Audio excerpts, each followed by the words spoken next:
Imagine if each morning when you wake up, you're smiling and looking forward to your day, knowing you are happy even while you're dealing with grief and loss. The Grief and Happiness podcasts inspires, comforts, and supports you with each new episode. I'm Emily Thoreau-Threat, welcoming you to explore with me your life of endless possibilities.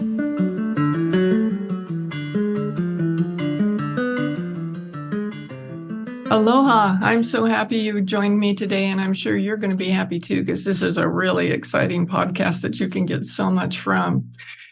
And our guest, Andrew Kapp, has written the last law of attraction book you'll ever need to read.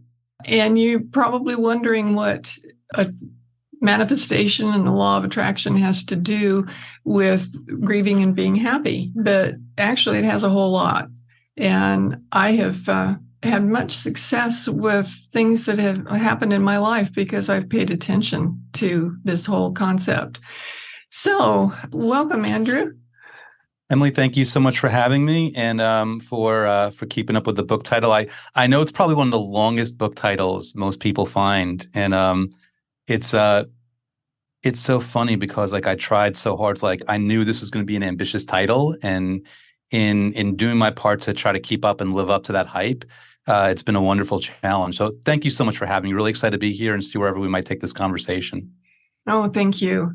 I love the whole concept of it because I did listen to the whole book, and I can see that I started with watching the movie The Secret many years ago when it first came out.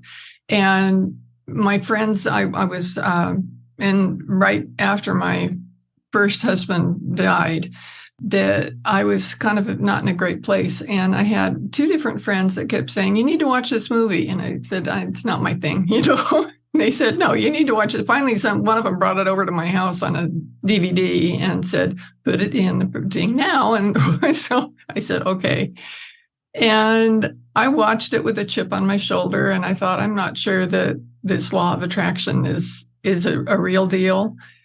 And when I got to the end of it, it had a thing in the jewel case for the DVD that said to write a list of 10 things that you were grateful for. And my negativity in that spot in my life right then said, my husband died. What do I have to be grateful for? But I thought, okay, all of them are getting on me so much on this. There must be a reason. So I wrote the list. And I was so shocked that I just kept writing more and more things that I was grateful for. And I got kind of hooked on it. I'd be standing in line at the bank and pull a receipt out of my purse so I could write something on the back of it real quick so I wouldn't forget that thing that I was grateful for. And it really made a difference in my life. And it made me start learning more about the law of attraction and recognizing how without knowing what it was or what I was doing, I'd been manifesting things my whole life. And I think that happens to more people than they realize. And if you can see how it works, like it's so beautifully explained in your book, it can make a huge difference for you. And since it helped me so much when I first was grieving my husband, I can see how it can help other people too. Does that make sense to you? Yeah. Well, it's interesting because, you mentioned how you didn't want to, you weren't open initially, but then you started writing things you were grateful for.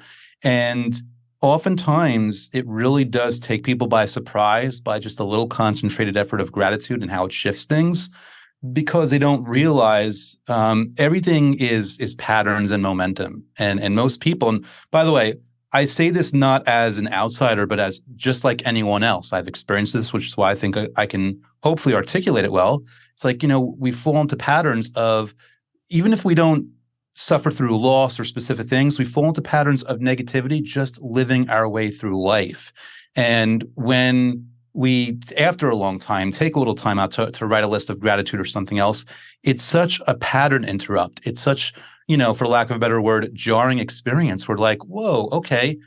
You almost had forgotten that there's other ways of just experiencing your day. So then when you finally feel it, it's like, okay, this is a new discovery and a new possibility for me.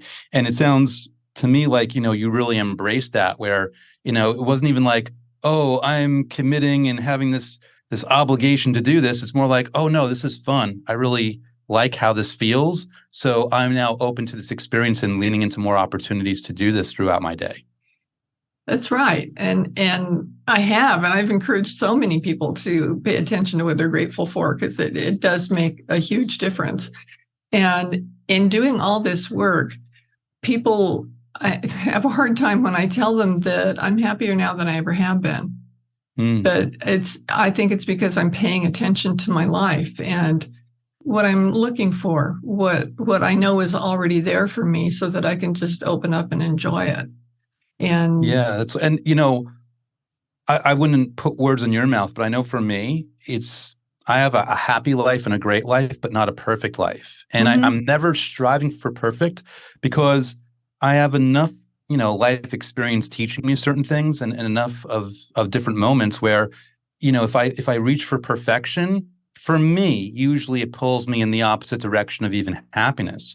Whereas when I embrace the idea, like, listen, life doesn't need to be perfect in order for me to enjoy and experience happiness and fulfillment and satisfaction and fun and joy. Like, when I have that understanding, that's when things really click. And in my experience, in my past, the more I've embraced that and allowed that in, just the more fun I've had moment to moment, regardless of any of those imperfections, whether they're big imperfections or not so big ones. that's right. And I mentioned paying attention. I think that's a big deal, because if we just float through life without being intentional about what we do, I don't think you get any place, or you don't have as much success or joy or anything else if you're not recognizing what's going on. And when I was reading the book, I was thinking, oh, I manifested that. Oh, I manifested that, that sort of a thing. And I give you a couple of examples. One of them was my second husband, who died, had lived on Maui long before I knew him. And he loved it here. And he had always wanted to come back, and circumstances just had made it that it didn't happen. And when he realized the physical shape he was in, he said, let's just move to Maui. And I thought, okay, I've always lived in California and I enjoy visiting Maui, but I can't imagine just leaving everything that I've ever known all of a sudden, especially when I'm in this kind of precarious situation with his health. But I said, okay. And once we did, we sat down and said, what would we like our home to be like? What would we like our transition there to be like? And we wrote it all out. And we didn't say we're going to manifest this. We just went through this practice that we were doing on our own. And it ended up that once we made the commitment, we said we were going to do this. We found a house on the internet that looked fabulous, and they wouldn't let us put an offer in on it unless we came over and were actually on the property here on Maui, which turned out to be a really good thing. But so we just came over, and that house didn't work out. And we were here for like 5 days. And during that 5 days, we looked at a lot of houses, and we hadn't found the one yet. And it was the morning that we were going to the airport. Our real estate person called us and said, there's a place that's going to be going on the market, and I want you to look at it before you leave. So we drove by and we said, well, this is it. And it was. And we sold our house on the mainland and bought this house within a period of a couple of weeks. And it was at a time where houses weren't going that fast. We'd only been in the house that we were in for 4 years, and we sold it for almost double what we paid for it, which Wow. paid for moving over here and all the expenses and everything. It was just like it was meant to be. And as I reflect on that, I realized that by Ron and I intentionally looking at this is where we're going. This is what our home's going to be like, and our home, this or something more, and our home is something more here. And that was a really neat experience. And It's amazing. Hearing you say that, it sounds to me, for lack of a better word, like it felt like magic. mm-hmm. And, we take that word magic and it's like, what does that even mean? And, without even looking it up in Webster's or Google, it's basically something outside the realm of normal, ordinary possibility, which is another way of saying we assume things are set in a certain way and they have to be a certain way. So when something happens so swiftly and amazingly, it feels like magic. But really, all these things, they're always possible and more probable than people give themselves credit for, or allow themselves to realize. Because, in the end, here we're having this conversation. You're in Hawaii, I'm in New York, and we're having this conversation in real time where we see each other with crystal clear picture and crystal clear audio. And, you could make the argument that these computers are amazing and there's one long wire from mine all the way connected to yours. Even if that were true, this is a miracle. This is magic. But knowing that that isn't even the case, it's connected wirelessly, it's another way of saying that there are so many things happening that our senses don't perceive. There is this energetic soup. There are these frequencies bouncing in so many different directions. And we are not, we don't feel the sensation of them because they are outside what our senses can actually detect, but they are there. And that's why amazing things like this can happen. That's why all of a sudden you can sell your own home for double than you were expecting in order to make this a seamless transition. That's why you could set an intention or make a list or just allow your mind to open itself up to a different version of your life, and these things can happen. And I don't mean to say like it's a guarantee and it's automatic, because then people try to force it and they grit their teeth, not realizing that they're actually putting out the vibration and the energy and the intention of not having it. But it's more about just understanding that it can be done. And when you just allow yourself to realize that that's possible, then all of a sudden these other things become possible as well. And when you're talking about, dealing with grief, for example, it doesn't mean that, doesn't mean that everything's perfect. It doesn't mean that instantly, like you've got this amazing life. It just means that there are spaces and places and opportunities to feel joy even in a bad moment in your life. And once you get that window open to feel that joy, all of a sudden joy is once again, miraculously, it might feel to people, a possibility. And once it's a possibility, once it's on the table, that's when miracles happen. That's when magic really happens.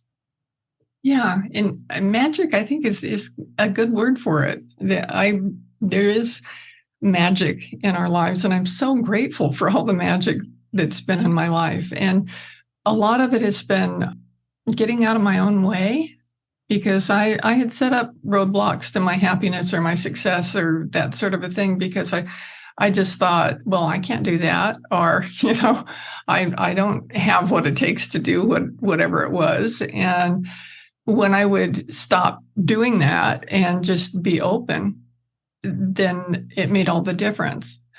For instance, after Jacques died, I had no intention of ever being married again. We'd been married 22 years, and I did that. And it was wonderful. And I couldn't imagine being with anybody else. It just didn't make any sense to me. And a couple of years after he died, one of my friends said, "You need to go on Match.com." I said, "No." And she said it to me. One day I kept bumping into her we both taught at the university, and we kept running into each other. And every time I saw her, she looked right at me and said, by the end of the day, I thought, she's telling me this for a reason. And so I had this chip on my shoulder, and I sat down and I said, if I'm going on here, I'm not settling for anything less than exactly who I want to be with. And so I made a list, a great big, long, hard list. And I thought, nobody's going to be able to fit all these requirements that I had, because they weren't easy. And I went on that night, and I saw a few people that they were trying to match me with. I said, well, obviously, I was right. I wasn't supposed to be here. And then I was ready to shut it down. And I got a whatever it was, a ping or something showing that somebody was interested. And so I thought, well, I'll look one last thing and then I'll go to bed. I looked at it and I read his introduction to himself and started checking off the things on the list. And he was every single thing on that list. every single one of them. And so I gave him a chance. That was Thursday. We went out for the first time on Sunday, and we were together forever after that. Wow. Isn't it amazing how what felt impossible was right there?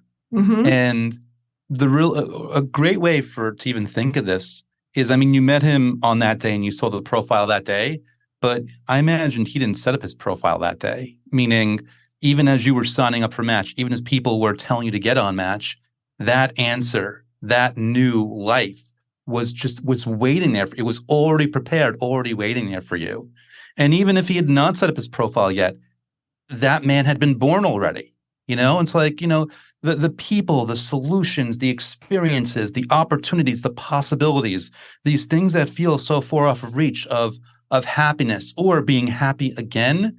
It sometimes feels like, oh, I've got to manifest this, which in our brains we say, I've got to create this out of thin air. It's like, well, you're not manifesting in that sense. What you're really doing is finding the thing that's already out there. It already exists. Like everyone listening to this right now, regardless of where you are in your life, and I realize I don't know your life, I don't know your problems, I don't know your difficulties. I just want you to open yourself up to the possibility that whatever it is you're looking for, whatever it is that you want, it isn't something that you have to whip up out of thin air magically. It's something that's already out there in some way that you could not possibly orchestrate consciously, but does exist and is there for you.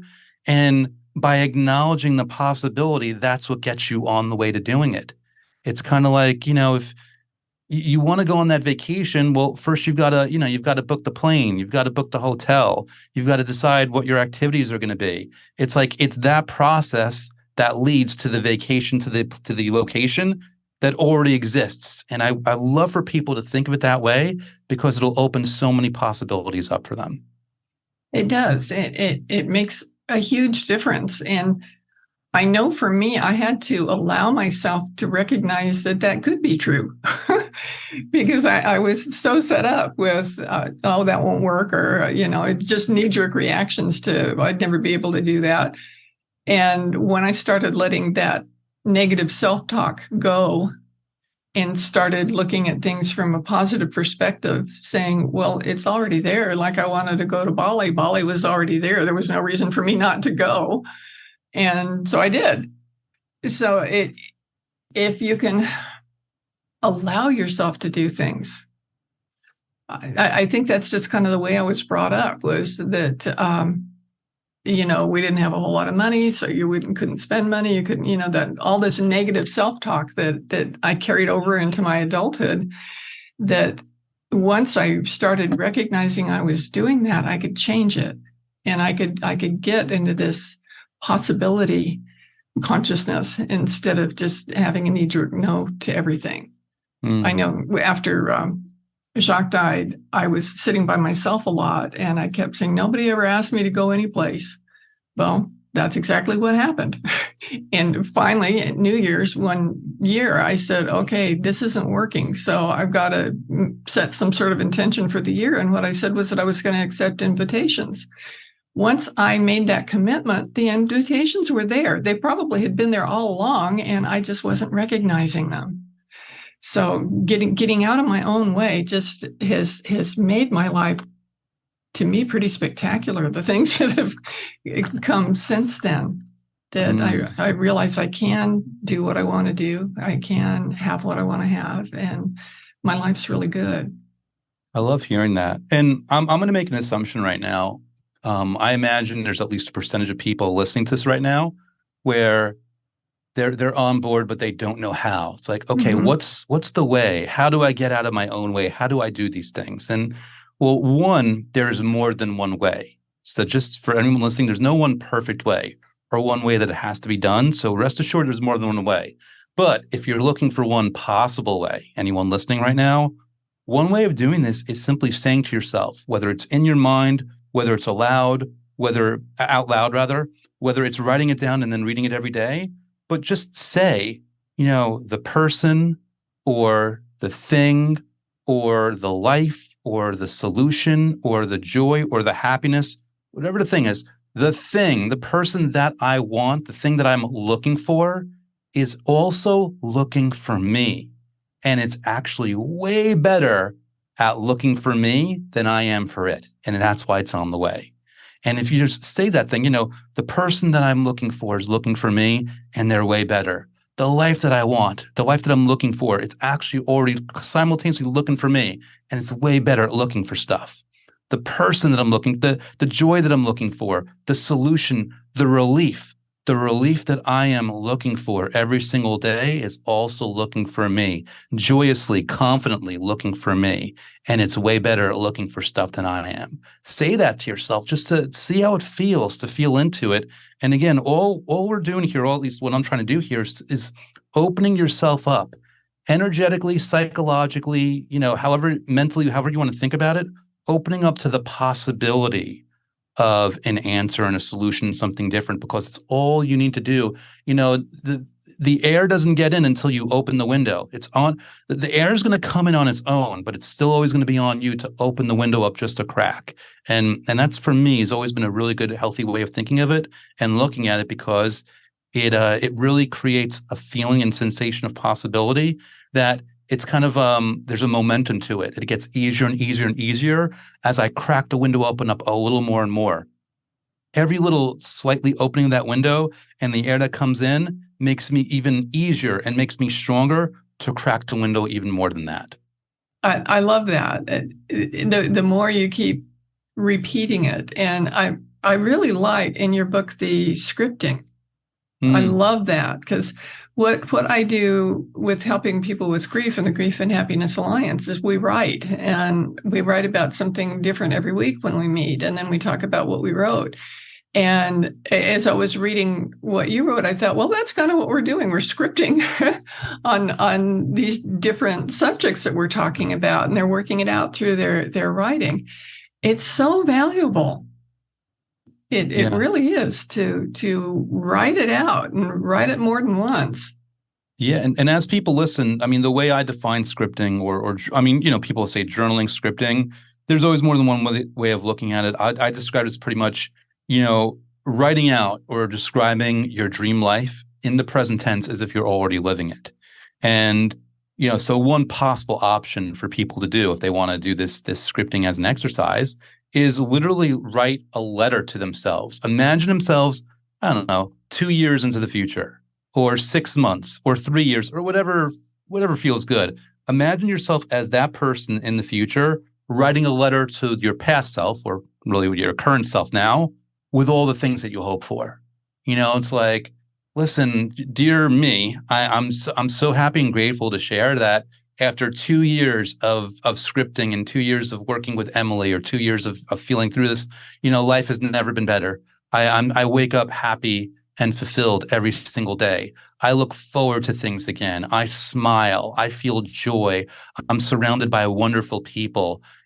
Everything is smoother and easier, and it's not perfect, and it doesn't have to be, because it's awesome. It's great. Like writing stuff like that. And I give a very general thing because everyone's got their own blanks to fill in, but maybe somebody wants to live in a certain location, or be in a certain type of place, or be with a certain type of person, and they want to describe their qualities, or they want to describe the activities. I'm finally with this person who, we love watching movies together, or we love to Netflix binge together, or we love to go to the zoo together, or we love holding each other's hands on walks every day, or whatever it might be. But you're saying it to that person as if you're living in there, in the present tense. And keep in mind, it might viscerally feel real to you, or it might not. And I would say, don't judge yourself if it doesn't feel like real enough yet, because this is an experimentation process where you're getting used to it, where you're just getting used to wording things in a certain way to see if there's emotion behind it. And you're toying with being more specific or more general. You're toying with going in a certain line of details and seeing if that makes you feel good, or if it makes you feel bad because you're feeling doubts or insecurities or fears around things. It's just an opportunity just to see what it's like and play around, and not feel required to do it in some perfect, specific way. It's like it's the only way it's going to work. Because like I said before, there's so many ways that this can work out. And all you have to do is play around and experiment and see what feels right for you to move in the direction of.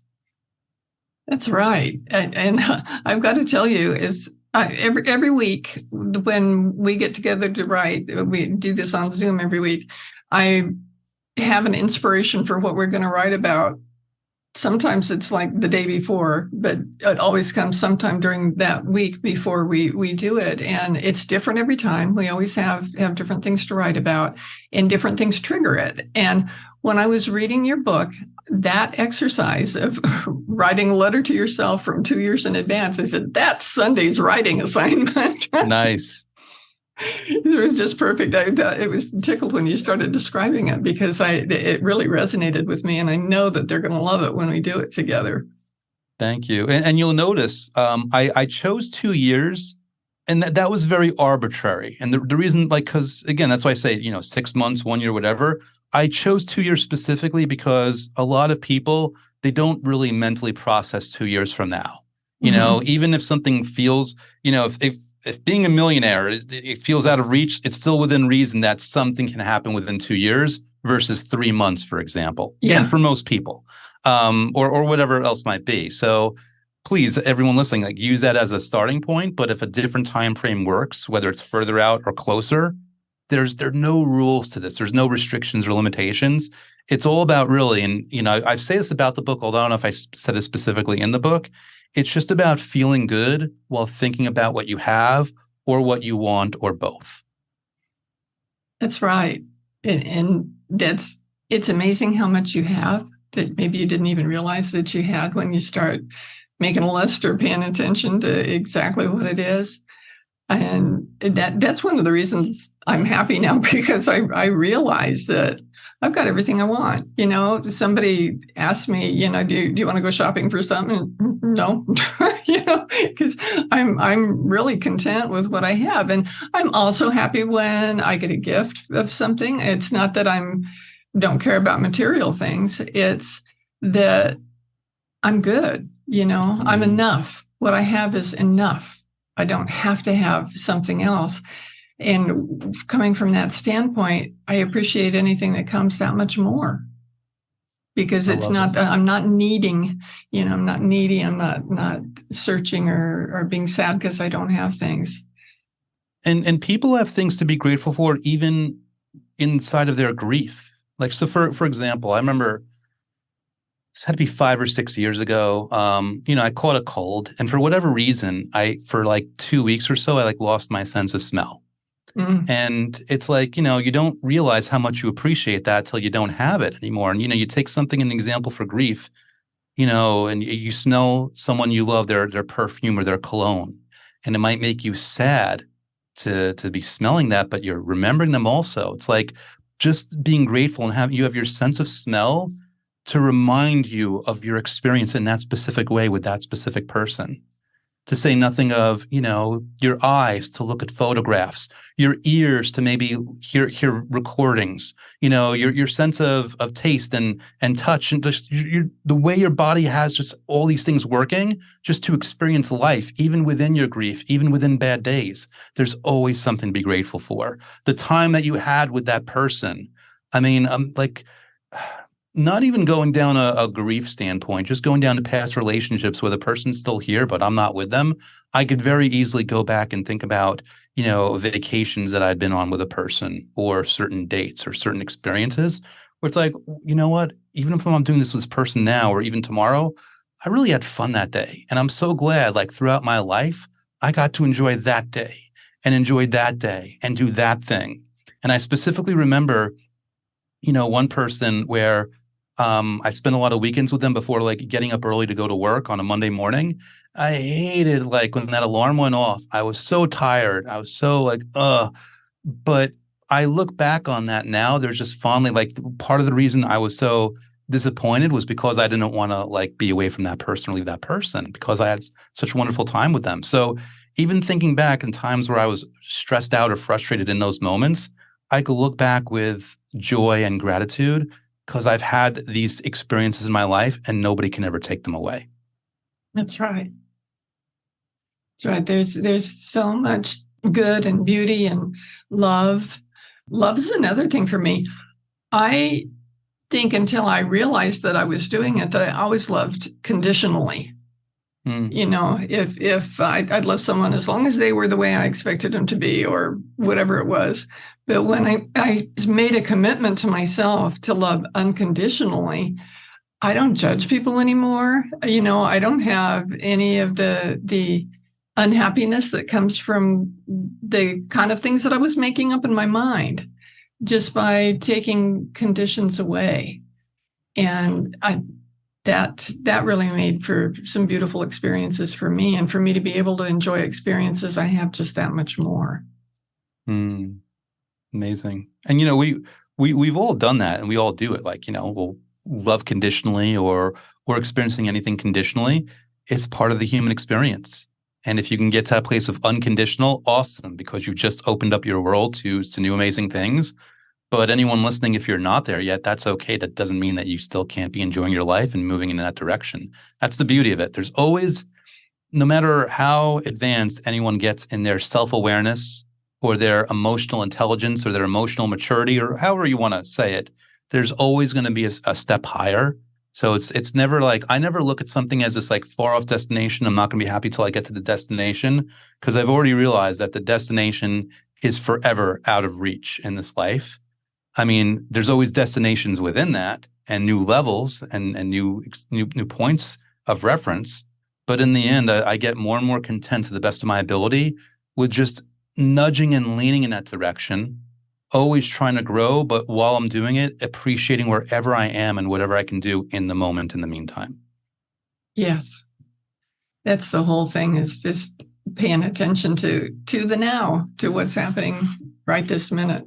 Yeah. And that to me, what is like, at least for the way I teach them, like what a lot of my manifesting methods are about, it's about like, I have this recognition of if things are to be better, well, then we need to be in a better place or better mood to allow them in more swiftly, which means we need to be content to some certain measure of our life in the moment right now.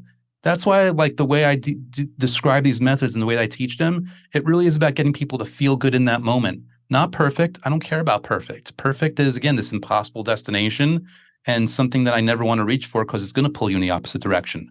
But just feel good. Just feel relief. Just feel a sense of comfort, a sense of ease, a sense of, I don't want to use the word completion because we're already as complete as we're going to be, but just a sense of resolution within oneself. That's what these methods are really for. And I found in my experience and from the feedback with others, it's like you do that long enough. It could be a week, 3 weeks, 3 months. I really don't care, honestly, but you do that long enough or a certain level of consistency, things start to click, things start to come together. You notice yourself being grateful for something that you weren't grateful for before. You notice people being nicer to you. You notice, listings for a house, or your real estate agent brings a house to you that you never even thought was available on an island, or whatever it might be. Things just click in this weird way. And the more you notice them without trying to force them, the more they naturally and easily come on top of that.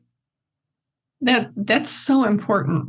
That's one of the things I do with my journaling, because I journal every day, and I write down when I recognize something like that's special or magical, that I want to remember that that magic in my life, the miracles that do happen.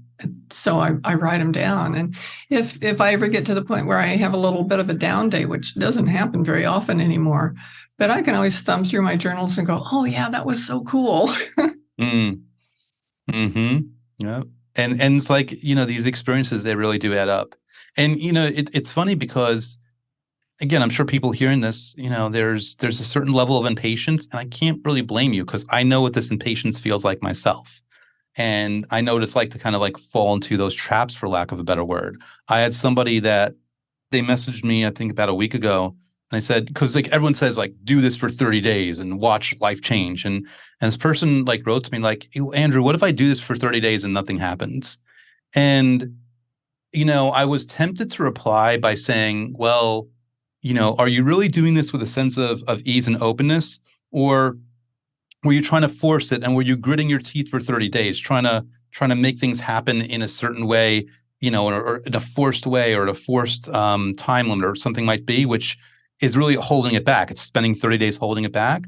But rather than even going down that road, I just replied to them and said, listen, here's my current attitude, and maybe it'll change, but here's current and here's what's working for me.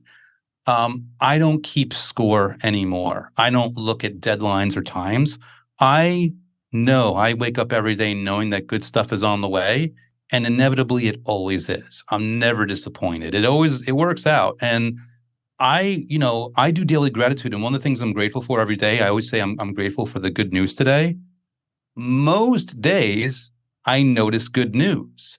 Sometimes, though, some days I don't notice, but then a week later, I will realize that something happened on that day. I just wasn't aware of it. So, like the good news that I'm grateful for, even when I don't notice it or experience it in that moment, it's still happening every single day.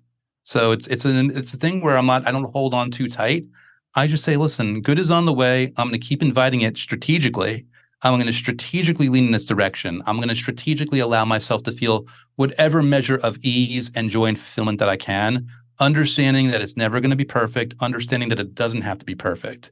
And for me, currently, that's been the real sweet spot in terms of taking in moments of life and enjoying them, in terms of getting over it fast when things that are not desirable kind of occur. And just understanding like, hey, this is working. Let me just ride this train for as long as I can. And until I'm inspired to go in any other direction, being content with this and knowing that it really is working for me. Yes, I love that. That's so beautiful. Because there's so much good all around us. If you just sit down, one of my things that I when I teach journaling, I'll tell people is just make lists of things, and you can make a list of what's really good in your life today. You know, what's good around you. What are you experiencing right now? And they're surprised because there's something about list making that once you start writing something, it inspires more things, and they'll get a big long list about something that they're writing, and then they go, wow, things aren't so bad after all. Here I was being down about something, but I got a lot to feel good about. Yeah. Yeah. And one of the things, like one of my methods that I teach, I know you've read about, I call it the gratitude blitz, where all you do is you set a timer for a few minutes, and it's up to you. You can do it for 3 minutes, 5 minutes, whatever it might be. And until that timer goes off, you just try to think of things to be grateful for. And you can theme it. You could do a theme about, a certain friendship in your life, a certain relationship in your life. You can make the blitz about your body. You can make the blitz about whatever room that you're in. It's like, even like me talking to you right now, looking around, it's like, I have a bottle of water over here. I have access to clean water. Okay, that's fitting within this theme. I've got my phone here, which runs so many things in my life. I'm talking on this computer, on this device that I use to run my business, this amazing device that's been serving me really well for the past couple of years. Emily's on screen here, so Emily's a part of that today. She's part of what's in this room.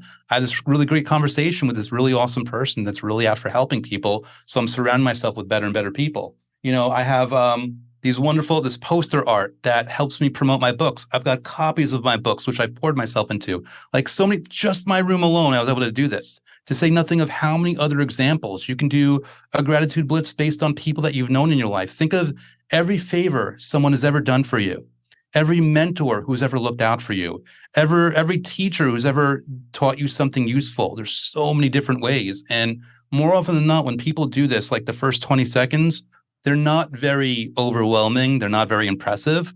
But, you get to 40 seconds, you get to 60 seconds, you do 90 seconds of this, you do 120 seconds. It's getting more and more clear. You're like, whoa, look at all these things, past and present and future, that I have to be grateful for. And then everything changes. That's right. It really does. That's why I do the list thing when I'm teaching, because people it allows you to pull things out that you recognize. Wow, I didn't really think about that. An example I can think of is I had a favorite teacher out of all my teachers from kindergarten through grad school. And there was one that always stood out. So if anybody ever said anything about a favorite teacher, I would talk about him. But then when I started looking at all the different teachers I've had in all the different ways in my life, I had a lot of really good teachers from lots of different directions. And when I can broaden that out like that, it makes a big difference. Yeah, it's amazing, really. And one thing that I'm grateful for that I think a lot of people don't think to be grateful for is the fact that it's impossible for me to be grateful for everything that I should be grateful for. Like we have so much going on, I mean, how often do I acknowledge my organs, which are working in service to me every single day? I mean, I should be, but they've been there for me for so many decades. It's like I don't even think about it. That in and of itself is an amazing, miraculous thing to, of course, feel gratitude for, and of course, appreciate. Yes, there's never a shortage of things to be grateful for. I discovered that when I started making my list. I could have gone on and filled up books full of things. I was surprised. I genuinely was surprised because I thought, I think getting 10 things on a list seemed overwhelming to me. And I could just keep going. And I write gratitude in my journal every day in a couple of different ways. I write it in several things. So, I don't just say, I'm grateful for this new tea I found that I drink. I describe why, this brings me comfort and joy, and not just those words, but why does it bring me comfort? What do I get out of it? That sort of a thing. When you expand that gratitude out to look at it on a broader perspective on each of those things that you wrote for gratitude, it's pretty amazing. Yeah. And it's just fun. Like there's no other way of putting it. It's fun. It's like, and I always tell people, like, especially when they hear a conversation like this, like, please don't make a gratitude list out of some feeling of commitment or obligation. This isn't something that you should feel like you have to do. It should feel like something that you get to do. And, the example that I often give people is like, if you imagine like the biggest football fan in the world, and you said, hey, biggest football fan in the world, congratulations, I've got you 2 tickets to the Super Bowl. Here they are.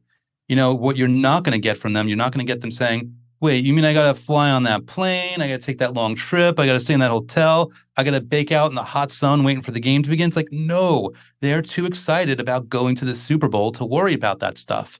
And these methods, whether it's scripting, whether it's a list of gratitude, whatever it might be, it should be enjoyable enough that you look forward to it. It's not a commitment or an obligation. It's a perk.